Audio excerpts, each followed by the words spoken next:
بسم اللہ الرحمن الرحیم۔ حضرت محمد صلی اللہ علیہ وآلہ وسلم اللہ تعالیٰ کے آخری نبی ہیں۔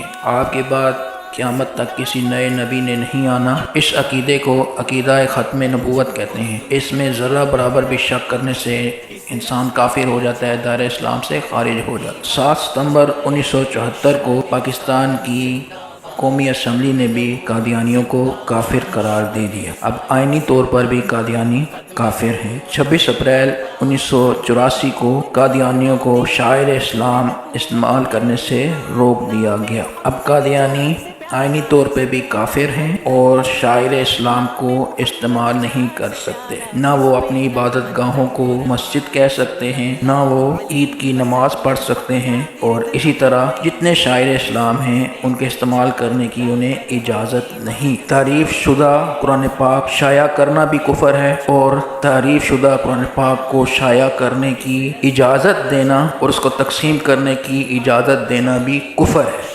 جمعہ اور عیدین کے اجتماع یہ شعائر اسلام میں سے ہیں، اور شرعاً بھی اور قانوناً بھی قادیانیوں کو جمعہ اور عیدین کے اجتماعات کی کوئی اجازت نہیں۔ اس لیے جہاں کہیں بھی مرزائی جمعہ اور عیدین کے اجتماع کرتے ہیں یہ غیر شرعی اور غیر قانونی ہے، اور حکومت پر بھی فرض ہے اور مسلمانوں پر بھی فرض ہے کہ بھرپور تحریک کے ذریعے ان غیر قانونی اجتماعات کو روکیں۔ اسی طرح چناب نگر میں ربوہ کے نام سے انہوں نے جو غیر قانونی شہر قائم کیا ہوا ہے اس کو بھی ختم کیا جائے، جیسے نبی صلی اللہ علیہ وسلم نے مسجد زرار کو ختم کیا تھا، اور صحابہ اکرام نے مسلمہ کذاب کے خلاف جہاد کر کے اس فتنے کو ختم کیا تھا۔ قادیانیت کو، مرزائیت کو تحفظ دینے کا مطلب ہے مسلمانوں کو اسلام سے پھیرنے کی طرف کوشش کرنا، اور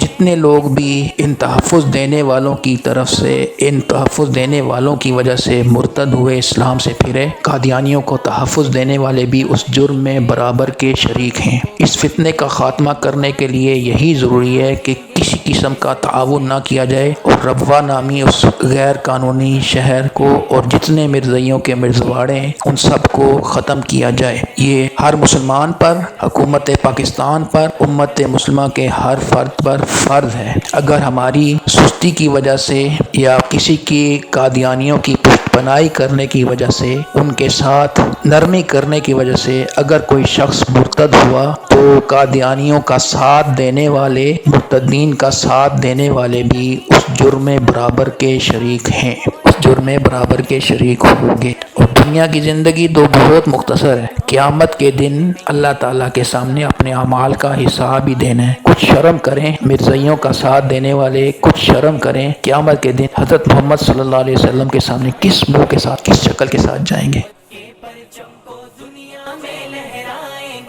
اس راستے پہ جان لٹا کر ہم ایمان بچائیں گے۔ شان رسالت زندہ باد، ختم نبوت زندہ باد، ختم نبوت زندہ باد، ختم نبوت کی حرمت پہ پہرا ذمہ داری ہے، غفلت کے در بند ہے سارے، بیداری ہوشیاری ہے، غفلت کے در بند ہے سارے، بیداری ہوشیاری ہے۔ سر بکفن افضال چلے ہیں، ماریں گے مر جائیں گے، اس راستے پہ جان لٹا کر ہم ایمان بچائیں گے، ختم نبوت کے پرچم کو دنیا میں لہرائیں گے، اس راستے پہ جان لٹا کر ہم ایمان بچائیں گے۔ شان رسالت زندہ باد، ختم نبوت زندہ باد، ختم نبوت زندہ باد۔